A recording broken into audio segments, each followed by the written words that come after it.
Hey, what's up guys? Joker here. Hope you're all doing well. Today we're going to be getting our first look at the NVIDIA RTX 3060 Ti Scalpers, Founders Edition graphics card. You'll definitely be able to buy these graphics cards at MSRP day one. No questions asked. So, of course, they're going to be everywhere. They're going to be all over the place. You're going to have so many 3060 Ti's. They're going to be hanging off of your Christmas tree as decorations by the time you're done watching this video.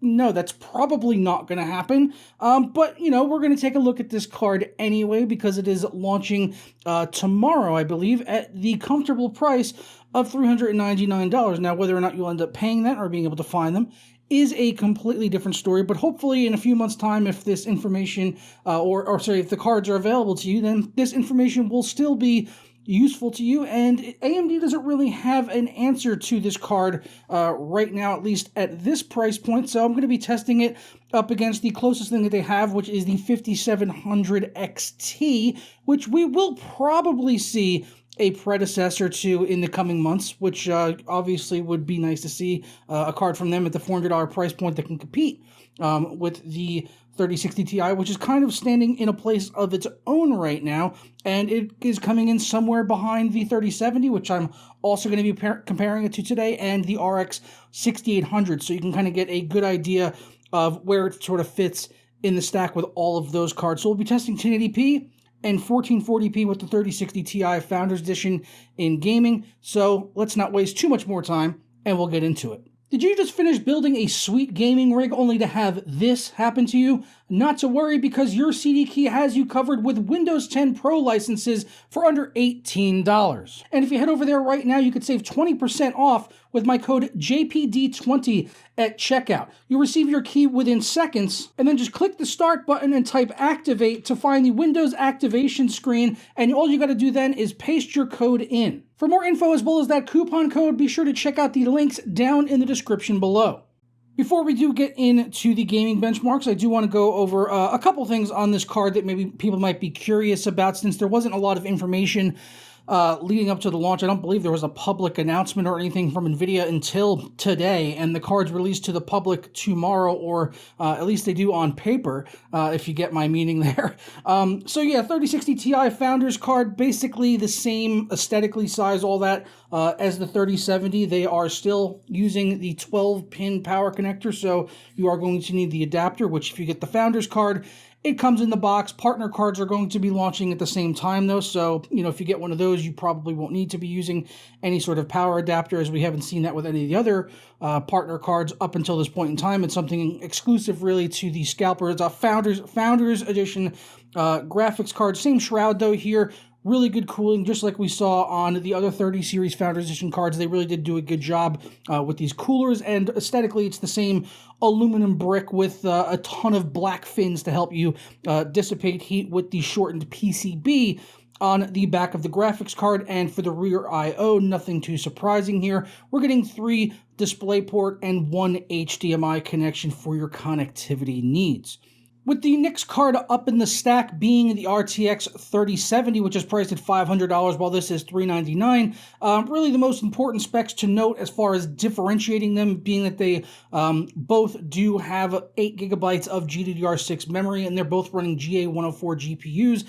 This does have 17% fewer CUDA cores, coming in at 4,864, while the 3070 has 5,888. And usually you can expect it to kind of scale like that and see about roughly a 17% performance difference, which we'll be getting into momentarily. But there are also fewer tensor cores on the 3060 Ti. We have 152 versus 184 on the 3070, and RT cores 38 on this guy versus the 46 of the 3070, and this actually does have a lower TDP as well, which you could expect, which is going to be at 200 watts, while the 3070 will pull 220 watts from the wall. But of course, if you get into overclocking and pushing power limit sliders, you can expect that to all get pushed up. Now, as far as testing is concerned, I did a little bit different here this time around. I did not use ray tracing for this. We just used these cards straight out of the box in my test rig on an i7 8700K, which is locked to 4.8 gigahertz all core, along with 16 gigabytes of memory at 3200 megahertz. Otherwise, All the cards that you're seeing here were tested stock right out of the box, and all of the cards were reference model cards. Whether it be AMD or NVIDIA, it was a reference model card tested stock, no changes to power limits, overclocking, no special features enabled in the BIOS or the driver or anything like that, just the cards out the box and in the system, which is how most people are probably going to be using them. But with that out of the way, let's get into our 1080p numbers first in this a little bit smaller selection of games. Usually I like to test around 10 games. This time I cut it down to about 6 since we're doing 2 resolutions, 4 different graphics cards. We've got average FPS and 1% low. Just using ultra presets on this. No ray tracing or DLSS. DLSS, something not available obviously on AMD cards, and maybe something we could take a look at in the future. But it's definitely part of the discussion, DLSS, I would say, is, in titles that have it, you can use it on NVIDIA cards, while AMD can't. So if there was a title maybe that supports it and AMD can't use it, that would definitely be an edge to NVIDIA cards, even if they were losing here at native resolution. And really the only weird sort of outlier game that I kind of found in my testing was Borderlands 3 here, where you could see that the 3060 Ti actually lost by a few frames per second to the 5700 XT, which you can find for around anywhere from $370 to $450 right now. They are readily available. So that's kind of one thing that the 5700 XT would have going for it, is that you can actually find them. Unlike, well, we'll have to wait and see, tomorrow, the 3060 Ti's can actually be found. But the 6800 and the 3070, you really can't find those unless you go to eBay or through a third-party seller or something like that, or they're just sitting there F5ing all day. But for the rest of the titles here that I tested, Division 2, Far Cry 5, Metro Exodus, Red Dead Redemption 2, Shadow of the Tomb Raider, we're seeing a very similar picture here going across the board, which is that the 3060 Ti is a fair amount faster than the 5700 XT, while it does fall behind to the 6800, and as you would expect, it falls behind the 3070 as well, but coming in as a very solid 1080p Ultra graphics card, which if you are looking for a $400 card to come in at that price point, honestly, the 3060 Ti is looking like a very compelling option right now, until AMD can come up with an answer in the form of what I guess would be a 6700 or a 6700 XT graphics card, which as of right now are just vapor. They're just rumors. But then again, so is the inventory of 30 series and 6000 series graphics cards. So even if it did exist, it doesn't exactly mean you can buy it. 5700 XTs, on the other hand, those can actually be purchased.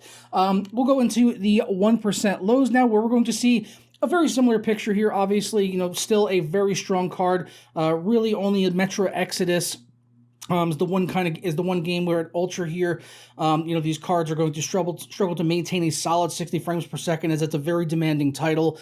So that's going to be something out of these titles at least that you would want to get in there and tweak some options. I really do wish we had Cyberpunk 2077 to benchmark, but that's something we'll have to wait about another 10 days for, as it is supposed to be launching on December 10th. Hopefully they can actually hit that launch date. But otherwise, 1% lows here, not doing anything shocking or out of the ordinary, looking very similar to what we saw on the averages as far as one card comparing to another. And at 1080p, the 3060 Ti is appearing to be an excellent card, being able to handle most games without dropping below 60 frames per second, and actually doing really well in Red Dead Redemption 2 compared to the 5700 XT. We'll go ahead and move things over to 1440p now at the average frame rates here, and again, nothing really changing here, so we're not seeing any massive differences here with the 3060 Ti versus the 5700 XT, which is its closest competitor. If you're looking at the right side of the graph with 6800 versus 3070, we've already seen the full review on those cards, but I just wanted to retest them and include it here for these numbers, since in my initial review I did test with ray tracing, and some people might be deciding whether or not they want to spend that extra $100, $250, depending on which one of those cards are there. Being able to pick them up, like, is it worth spending the extra $100 for a 3070 versus a 3060 Ti? Hopefully this kind of helps you answer that. But as far as 1440p is concerned, really all these cards are pretty solid. The 5700 XT is the only one really starting to fall behind quite a bit, and you'd probably want a game with that card on high settings versus the Ultra preset. But yeah, for pretty much every game here, the 3060 Ti at $400, which they say is about the performance of a 2080 Super, which I did not have for testing. It appears to be coming in around that level of performance. It's around 2080 Super, maybe like 5 to 10 FPS slower than the 2080 Ti or 3070 in this case, which is pretty neck and neck, with the 2080 Ti. So very compelling option here at the $400 price point, in my opinion, with the 3060 Ti, if you can find them. And then I'll go ahead and put up the 1% lows here for anyone that is interested to go ahead and sift through those numbers at their leisure. So final takeaway for me at the end of the day on the 3060 Ti, as I said, looking at those numbers, very good card. Really don't have any complaints about it. The Founders Edition, just like other 30 series Founders cards, runs cool and quiet, mostly around 60 to 65 C. Could barely hear the thing, as this is a much lower power wattage card than the 3080s and 3090s and stuff like that. You could expect these are going to run cooler than those, and of course custom variants will probably even be able to outperform the Founders Edition. But 1080p and 1440p gaming performance, very solid card. Really no complaints about it whatsoever. If you have $400 to spend and you want a card that can do 1080 and 1440, I'd say this is really the way to go for right now, if you can get them. But, we can expect to probably see a 6700 and 6700 XT in a few months' time. I don't think we'll see one by the end of the year, but, it's a possibility. But I really don't think we'll see one until 2021. But when we do, I'm sure it's going to compete very well with this card, and we'll just have to really wait and see on that and see what AMD has in store to compete with this, because really right now, the only option would be the 5700 XT, and the 3060 Ti in that scenario is a clear-cut winner. They both are rocking 8 gigabytes of video memory, so yeah, they don't really have an edge there in that conversation, in my personal opinion. This is a clear-cut victory for that, but it's competing against the last-gen card. It's just the situation of that's really all we have to compare it to now. I guess the only edge that the 5700 XT has is that you can find them. We just recently bought one for my future stepson for his upcoming PC build, which I'm going to be doing for Christmas. Yeah, but that's also because we probably wouldn't be able to find one of these in stores if we wanted to, and we actually got a really good deal on it up at Micro Center when we were picking up the rest of his parts. So 3060 Ti, if you can find them, if your budget is $400, I say grab one. It's a good purchase right now if you're able to find them in stock, which hopefully you'll be able to tomorrow on December 2nd. Hopefully they're not all bought up by the scalpers and being sold on eBay for double the price.